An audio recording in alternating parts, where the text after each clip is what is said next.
El susurro del sotobosque, la pantalla de mi teléfono marcaba las 3 de la mañana cuando el motor de mi auto tosió por última vez y se apagó. En ese tramo de la carretera nacional, rodeado por kilómetros de un bosque de pinos densos y asfixiantes, el silencio, número era pacífico, era una presencia pesada, casi física. Mi nombre es Daniel y siempre me consideré un escuela éptico. Trabajo como repartidor nocturno, acostumbrado a la soledad de las rutas oscuras y a los ruidos extraños de la mecánica. Pero lo que ocurrió aquella noche de otoño superó cualquier explicación lógica. Número buscó convencerlos de nada. Solo necesito dejar constancia de esto por si algún día alguien encuentra mi auto abandonado en el kilómetro 142. Al principio intenté encender el motor un par de veces. El motor de arranque emitía un gemido lastimero que moría de inmediato. Sin señal en el celular y con la batería de mi linterna agonizando, tomé una decisión de la que me arrepentiré el resto de mi vida: bajar del vehículo para revisar el capó. El frío me golpeó el rostro como una bofetada húmeda. El olor en el aire era extraño, una mezcla de tierra mojada y algo dulce, vagamente podrido. Encendí la linterna, cuya luz amarillenta apenas lograba perforar la neblina que comenzaba a reptar desde los árboles hacia el asfalto. Levanté el capó y pasé 5 minutos revisando los cables desesperado. No había nada suelto, nada roto. Fue entonces cuando lo escuché. El primer sonido a unos 10 metros de la carretera, oculto entre la maleza del sotobosque, sonó un crujido. Alguien o algo había pisado una rama seca.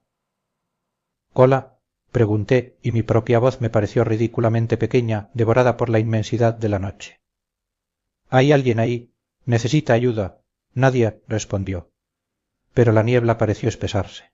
Dejé caer el capó con un golpe seco que resonó como un disparo en la quietud del bosque. Decidí volver a la seguridad de la cabina, cerrar las puertas con seguro y esperar a que amaneciera. Sin embargo, justo cuando mi mano tocó la manija de la puerta, el sonido regresó. Esta vez número fue un crujido.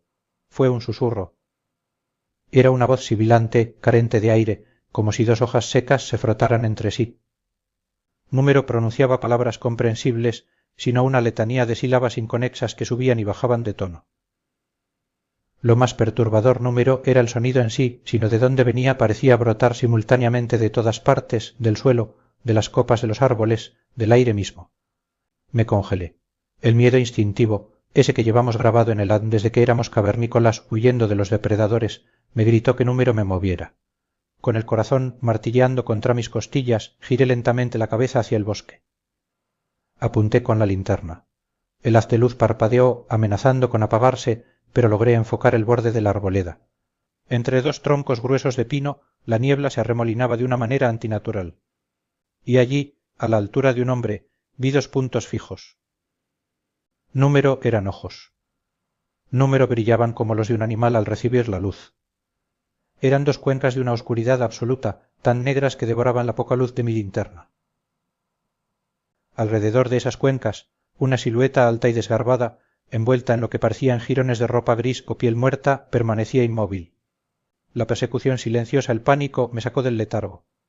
Abrí la puerta del auto de un tirón, me arrojé al interior y cerré de golpe, trabando los seguros. Mis manos temblaban tanto que casi número pude meter la llave en el encendido. Grité de frustración mientras le daba la vuelta a la llave 1, 2, 3 veces. El auto seguía muerto. Miré por el retrovisor.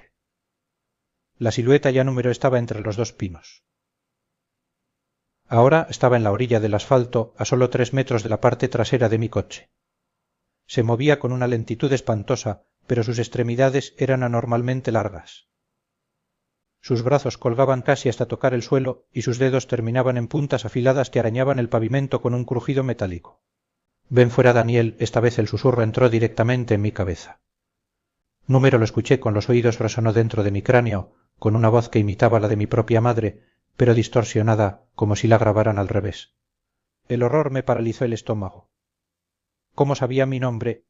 La cosa se acercó al vidrio del conductor. La luz de la luna, que lograba filtrarse tímidamente entre las nubes, me permitió ver su rostro. Dios mío, desearía haber cerrado los ojos. Número tenía nariz ni labios. Solo una piel pálida y estirada sobre los huesos del cráneo y una boca que era una hendidura rasada, tapizada de dientes pequeños, oscuros y afilados. Apoyó sus manos largas contra el cristal. El vidrio comenzó a crujir bajo la presión, llenándose de una telaraña de fracturas blancas. Supe que si me quedaba allí, moriría.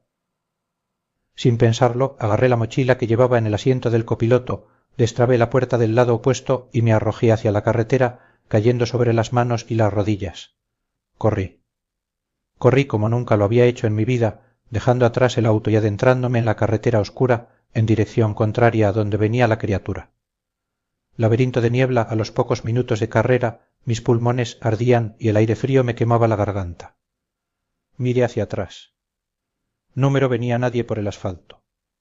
El alivio duró apenas un segundo, porque cuando miré hacia el frente, la carretera había desaparecido. La niebla se había vuelto tan densa que veía mis propios pies. Caminé a ciegas, intentando mantenerme sobre el pavimento, pero pronto sentí el tacto blando de la tierra y la hojarasca bajo mis zapatillas. Me había desviado. Estaba dentro del bosque. El silencio regresó, pero esta vez venía acompañado por el eco de mis propios pasos. Esperen. Era un eco. Cada vez que yo daba un paso se escuchaba un segundo impacto milisegundos después. Algo me estaba siguiendo, imitando mi ritmo exacto para que lo notara. Me detuve en seco. El segundo paso también se detuvo, pero la inercia hizo que la criatura calculara mal. Escuché el roce de su cuerpo contra unos arbustos a mi izquierda. «Déjame en paz», grité, quebrado por las lágrimas, blandiendo la mochila como si fuera un escudo. «¿Qué quieres de mí?» El bosque respondió con una cacofonía de susurros. Ya era una sola voz. Eran decenas. Cientos de voces que emergían de la oscuridad, superponiéndose unas a otras, repitiendo fragmentos de conversaciones que yo había tenido a lo largo de mi vida. Escuché la voz de mi padre regañándome a los 10 años, la de mi primera novia despidiéndose de mis propios lamentos de noches de soledad. El sotobosque estaba usando mis recuerdos para desmantelar mi cordura.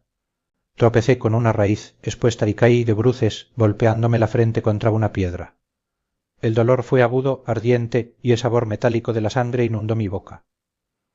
Me di la vuelta, quedando boca arriba, exhausto, entregado a mi suerte. A través de las ramas desnudas de los árboles, vi cómo la silueta desgarbada descendía desde la copa de un pino, moviéndose como una araña humana. Sus extremidades se doblaban en ángulos imposibles, rompiendo sus propias articulaciones con chasquidos secos mientras bajaba. La ofrenda se detuvo a 1 metro de mí. El olor a putrefacción era insoportable. Sentí que el frío que emanaba de su cuerpo me congelaba la piel. Levantó una de sus manos esqueléticas y extendió un dedo larguísimo hacia mi rostro. Su uña, negra y agrietada, se posó suavemente sobre la herida de mi frente. El dolor desapareció de inmediato, reemplazado por una oleada de sueño analgésico. Mi mente comenzó a apagarse.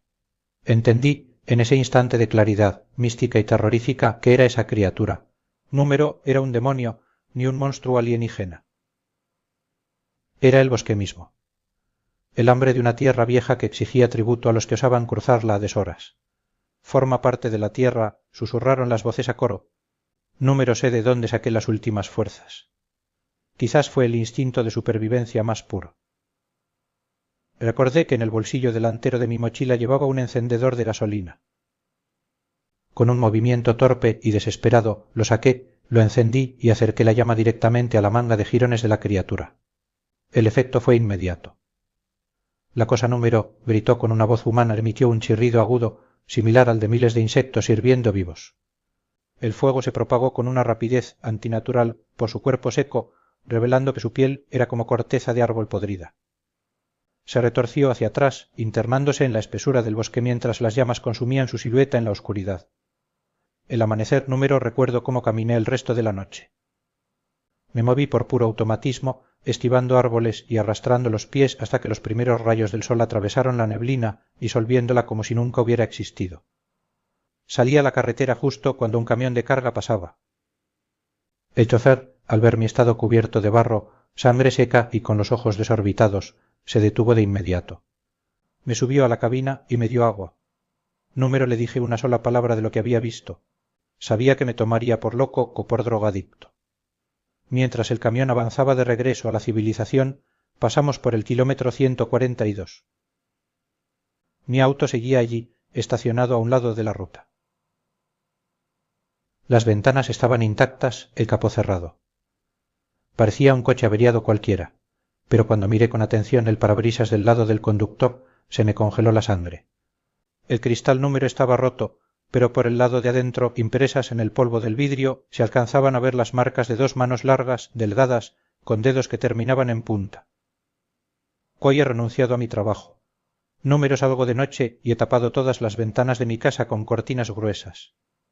Porque a veces, cuando el viento sopla fuerte y agita los árboles del parque que está frente a mi casa, puedo escucharlo. Número es el viento. Son las hojas secas, frotándose entre sí, pronunciando mi nombre y recordándome que una parte de mí se quedó para siempre en el sotobosque.